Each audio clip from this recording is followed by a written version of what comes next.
అందరికీ నమస్తే. మన పక్కన రాష్ట్రం మహారాష్ట్ర రిజల్ట్ చూస్తుంటే, ఆ రిజల్ట్‌లో మనోళ్ళ ఏకపాత్రాభిప్రాయం అంటామా? ఏమంటాం దాన్ని? మనోళ్ళు పోయి ఆడ మొత్తం తెలంగాణలో జనం మొత్తం ఉద్ధరించేసినాం. మహారాష్ట్రలో మొత్తం ఉద్ధరిస్తాం వచ్చి, ఇక్కడ మొత్తం అమలు చేసినాం స్కీమ్స్ అని ఇంక రకరకాలు. అసలు అక్కడ ప్రచారం చూసిన తర్వాత విరక్తి కలిగింది ఎలక్షన్‌లు, ప్రచారాలంటే. అంటే కర్ణాటకలో మనకు తెలవదు కర్ణాటకలో ఏం చేసిండ్రో మన తెలంగాణ ఎలక్షన్స్ అప్పుడు. వాళ్ళు వీళ్ళు కాదు కాదు అంటే లేదు లేదనుకున్నాం. కానీ మన ప్రచారం మన దగ్గర ఏం అమలు చేస్తారో మనకు తెలుసు కదా! వీళ్ళు పోయి మహారాష్ట్రలో ప్రచారం చేస్తుంటే అప్పుడు అర్థమైంది. అచ్చా! వీళ్ళు ఎలక్షన్స్ చూస్తే ఇట్లా మాట్లాడతారా అని. అయితే ఏమైందంటే మనోళ్ళు ఎక్కడెక్కడైతే క్యాంపెయిన్ చేసిండ్రో, ప్రచారం చేసిండ్రో అవి మొత్తం పీకినాయి. మొత్తానికి మొత్తం ఏమీ లేవు. మొత్తం చూడు ఎట్లా సిచ్యువేషన్. 288 స్థానాలు మొత్తం అయితే ఏంది ఏమైనా ఉందా?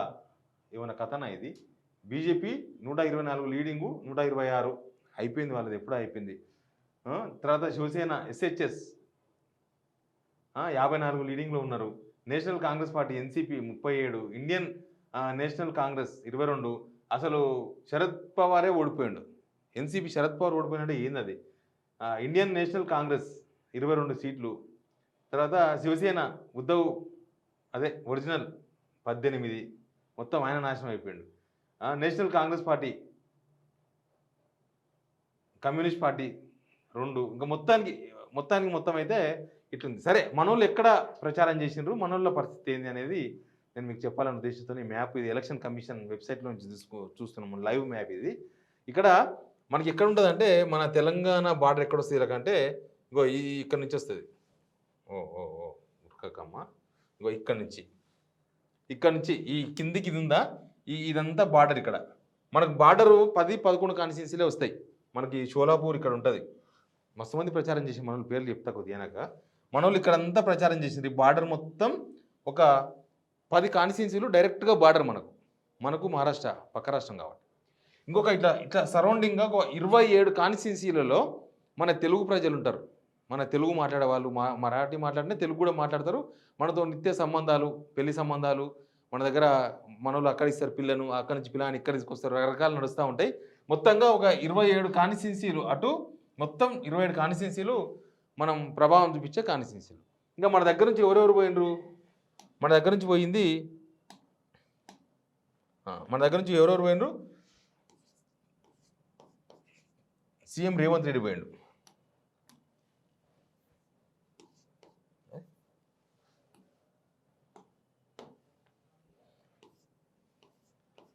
సీఎం రేవంత్ రెడ్డి పోయిండు. రేవంత్ రెడ్డి మొత్తం 10 టైమ్స్ పోయిండు. 10 టైమ్స్ పోయి 10 కాన్స్టిట్యున్సీల్లో 10 కాన్స్టిట్యున్సీలు ఆయన స్టార్ క్యాంపెయినర్. మహారాష్ట్రకు స్టార్ క్యాంపెయినర్గా 10 కాన్స్టిట్యున్సీల్లో బహిరంగ సభలు, 10 బహిరంగ సభలు, రోడ్ షోలు, రకరకాలు ఆడ మొత్తం అయిపోయింది. 10 కాన్స్టిట్యున్సీల్లో ఎక్కడైతే కాంగ్రెస్కు ఇబ్బందికరంగా ఉంటుందో అక్కడ మాత్రం వద్దు అన్నారంట సీఎం. ఆయనకు కొద్దిగా ఈజీగా ఉన్న దగ్గరనే వేయించుకున్నాడట. వాళ్ళు చెప్తారు కాంగ్రెస్ వాళ్ళు, నాకు తెలియదు. ఉత్తమ్ కుమార్ రెడ్డి సార్ పోయిండు. ఉత్తమ్ కుమార్ రెడ్డి సారు తర్వాత సీతక్క, ఇంకా చాలామంది పోయినారు. ఇంకా మొత్తం పేర్లు రాయను. పొంగులేటి శ్రీనివాస్ రెడ్డి పోయిండు. ఏంది బట్టి విక్రమార్క మా వాళ్ళు చెప్తున్నారు. బట్టి విక్రమార్క పోలే. బట్టి విక్రమార్క జార్ఖండ్ పోయిండు. అయితే ఎవరెవరు పోయిందంటే ఉత్తమ్ పోయిండు, సీతక్క పోయింది, తర్వాత పొంగులేటి శ్రీనివాసరెడ్డి పోయిండు, తర్వాత చామల కిరణ్ కుమార్ రెడ్డి బోన్సాయి చెట్టు ఆయన పోయిండు. ఆయన కూడా ఆయన ప్రచారం మొత్తం నాగపూర్ ఆ ఏరియా, సోలాపూర్, నాగపూర్ అంతా మనలు ఉంటారు కదా. కోమరెడ్డి వెంకరెడ్డి పోయిండు, మన నల్గొండ స్టార్. తర్వాత ఇంకా చాలామంది లీడర్లు పోయినరు. ఎవరు ఎమ్మెల్యేలు కూడా పోయినరు. మెగారెడ్డి మా వాళ్ళే, మా ఆనుమత్యాలు, పాలమూరులో ఎరగబెట్టినామని మహారాష్ట్రకు పోయినరు. మెగారెడ్డి, వనపర్తి, మధుసూదన్ రెడ్డి, జిఎంఆర్ అంటారు ఆయనను. తర్వాత ఇంకా పార్టీకి సంబంధించిన చాలామంది కూడా అటువైపు ఉన్నారు. కొంతమంది కార్పొరేషన్ చైర్మన్స్, మా బెల్లన్న కూడా ఉన్నాడు పాపం, బెల్లనాయకన్న కూడా పోయినరు, ఏం లేదు. తర్వాత వి హనుమంతరావు పోయినరు. ఎనివే వీళ్ళందరూ పోయిన కాన్స్టిట్యున్సీలు మొత్తం కూడా ఇవే. వాళ్ళు మొత్తం మహారాష్ట్ర 40 నియోజకవర్గాల్లో సీతక్క 40 కాన్స్టిట్యున్సీలు సీతక్క. తర్వాత ఉత్తమ్ కుమార్ రెడ్డి దాదాపు 48 కాన్స్టిట్యున్సీలు. చూడు వీళ్ళు మన వీళ్ళ ప్లేసుల్లో మొత్తం వీళ్ళు 48, వీళ్ళు 40, 88 ప్లస్ 10, 9 కాన్స్టిట్యున్సీలు పోయినారు. నాకు తెలిసి 9 కాన్స్టిట్యున్సీలో గెలవలే ఇంకా ఫైనల్ కాలే రిజల్ట్. బట్ అవుతుంది రిజల్ట్ సాయంత్రం వరకు ఫైనల్ అయిపోతుంది. కానీ బార్డర్ చూడండి మీకు ఏమైనా కనిపిస్తుందా? ఇంకా ఇక్కడ నుంచి లెక్కేర్రి. ఇక్కడ నుంచి లెక్కేస్తే మీకు అన్నీ తెలుస్తాయి. ఇక్కడ చూడండి ఎవరెవరు పోటీ ఉన్నారని కాన్స్టిట్యున్సీ వారిగా ఇచ్చిర్రు. మనకు వాళ్ళ పేరు తెలియదు, వాళ్ళు తెలియదు కాబట్టి మనం వీళ్ళ పేరు చదివి కూడా వేస్ట్. మనోళ్ళు ఎక్కడైతే ప్రచారం చేసినారో అది చూపించుకుంటే చాలు మనకు.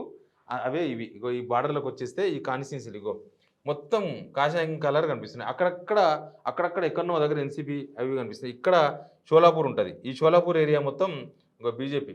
షోలాపూర్ ఏరియా మొత్తం బీజేపీ. అసలు ఏడున్నది ఈడొకటి, ఇంకో ఈడ ఆడ అది కూడా కాంగ్రెస్ చాలా కాన్స్టిట్యున్సీలు దగ్గర మహారాష్ట్రలో ఎన్ని కాన్స్టిట్యున్సీలు పోటీ చేసినంటే మహారాష్ట్ర మొత్తం అంత లుక్సాన్గానికే ప్రధానమైన కారణమే కాంగ్రెస్. ఎందుకంటే ఎక్కువ కాన్స్టిట్యున్సీలో పోటీ చేసి అతి తక్కువ కాన్స్టిట్యున్సీలో గెలిచిన కాంగ్రెస్ పార్టీ కాబట్టి అట్లా అయిపోయింది వాళ్ళకి. ఏమైందంటే మొత్తం 151 చోట్ల పోటీ చేసిందంట. 101 కాన్స్టిట్యున్సీలు 288లో మొత్తం గ్రూప్ కదా వీళ్ళది. 22 నియోజకవర్గాల్లో గెలిచే అవకాశం ఉందంట. ఇంకా అవన్నీ పోయి లాస్ట్కు మొత్తం తెలుస్తుంది. 101లో 22 అంటే పావుసాగం కూడా గెలవలే అని అర్థం దానికి.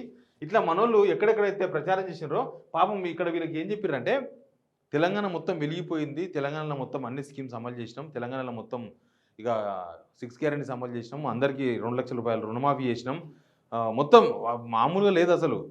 పేపర్ యాడ్స్ అక్కడ మొత్తం అసలు నాకు తెలిసి కాంగ్రెస్ వాళ్ళు మేనిఫెస్టో ప్రచారం చేసుకున్నా కొద్దిగా నమ్ముతుర్రేమో. ఎందుకంటే ఆడున్నది మొత్తం మనోళ్ళే కదా, ఈ బార్డర్లో ఉన్నదంతా మనోళ్ళే. వాళ్ళకి తెలుసు తెలంగాణలో ఏమవుతుందో, తెలంగాణ వీళ్ళకి గ్యారెంటీస్ తెలుసు. పచ్చి అబద్ధాలు మాట్లాడినరు జనాలు. ఆయన తెలియలేని వల్ల మనం ఒక్కరమే తెలియని వాళ్ళమా? 6 గ్యారెంటీలు అమలు చేసేసిన మొత్తం అయిపోయింది. రాహుల్ గాంధీతో కూడా చెప్పించేసినారు 6 గ్యారెంటీలు అమలు చేసినట్టుగా. రైతులు రుణమాఫీ అయిపోయి మొత్తం మస్తున్నారు, జబర్దస్త్ ఉన్నారు తెలంగాణలో రైతులు. వాళ్ళ యాడ్స్ చూసినాం కదా, విపరీతమైన యాడ్స్. రేవంత్ రెడ్డి స్వయంగా ఆయన నోటు కూడా చెప్పిండు 6 గ్యారెంటీలు అమలు చేసేసినాం, మొత్తం అయిపోయింది, 500 రూపాయలు సిలిండర్ అందరికి వచ్చేసింది, 200 యూనిట్ల కరెంట్ ఫ్రీ అందరికి వచ్చేసింది, మొత్తం చెప్పారు. ఇక్కడ జనం ఈ తెలంగాణ ఇక్కడ వాళ్ళంతా తెలంగాణ వాళ్ళే, మనోళ్ళే కదా, మరట్వాడ అంతా మనదే కదా, తెలంగాణ బ్యాచ్ అదంతా. వాళ్ళకి అన్నీ తెలుసు తెలంగాణలో ఏమవుతున్నాయి, తెలంగాణ పరిస్థితి ఏందని. అందుకనే ఇంకో మొత్తం ఇట్లా కాషాయ కలర్, ఎక్కడ చూసినా కాషాయ కలర్, ఎక్కడ చూసినా కాషాయ కలర్ అని కనిపిస్తుంది. మొత్తం అయిపోయే వరకు ఇంకా ఎన్నో వస్తావు కాషాయ కలర్ మొత్తం.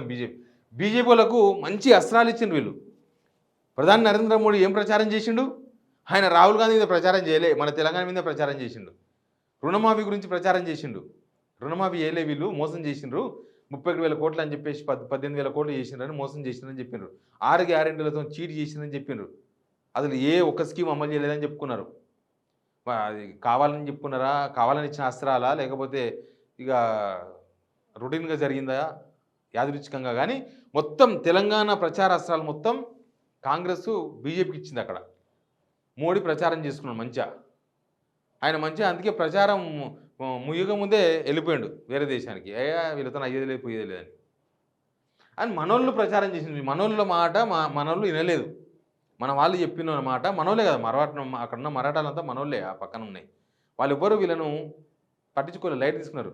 ముఖ్యమంత్రి పాపం ఇక్కడ నుంచి కారులో పోయిండు, హెలికాప్టర్ రాహుల్ గాంధీకి ఇచ్చాను కదా, 12 రోజులు మొత్తం హెలికాప్టర్ అక్కనే ఉన్నది మనది గవర్నమెంట్ది. వీళ్ళు కారులో తిరిగినారు. తిరిగితే లాస్ట్కి అయ్యింది ఏంటంటే ఇది అయిపోయింది, మొత్తం కాషాయం వచ్చేసి వీళ్ళు ఉన్న దగ్గర, వీళ్ళు ప్రచారం చేసిన దగ్గర ఏడ గెలవలే. వీళ్ళు ప్రచారం చేయని దగ్గర అక్కడక్కడ ఎన్సీపీలో పాపం ఆ శరద్ పవార్ ముఖం మీద వీళ్ళు గెలిచినట్టున్నారు. కానీ ఎక్కడ గెలవలే. సీతక్క కేటాయించిన నియోజకవర్గాల్లో ఎస్టీ రిజర్వ్డ్ 12 నియోజకవర్గాలేనంట. ఆమె ప్రత్యేక దృష్టి పెట్టిరంట అప్పుడు. కానీ అక్కడ ఎవరు గెలవలే, అక్కడ కూడా ఎవరు గెలవలేదంట. ఇంకా వీళ్ళు ప్రచారం చేసిన ఎవరు ఏం గెలవలేదు. ఏంది సీఎం రేవంత్ రెడ్డి రాజురా, డిగ్రాసు, వార్దా నియోజకవర్గాల్లో నిర్వహించే రోడ్ షోలు, ప్రచార సభల్లో పాల్గొన్నారంట. నాగపూర్లో కూడా ప్రచారం చేసినట్ట, సోలాపూర్లో ప్రచారం చేసినట్ట. అసలు మామూలుగా లేదు. స్టార్ క్యాంపెయినర్గా ప్రచారం చేస్తే వాళ్ళు స్టార్ పెట్టారు. లాస్ట్కు మనోళ్ళు ప్రచారం చేసిన దగ్గర మొత్తం మునిగిపోయింది. అక్కడ ఆ కాంగ్రెస్ కూటమి మునిగిపోయింది. ఇంకా వాళ్ళకు వచ్చిన మిగతా సీట్లు చూద్దాం. అసలు మహారాష్ట్రలో కాంగ్రెస్ ఎందుకు అట్లా అయిందని తర్వాత చెప్తాను నేను. కానీ మనోళ్ళు ప్రచారం చేసిన దగ్గర పరిస్థితి అట్లా ఉంది అని చెప్తున్నాను. Please subscribe signal TV.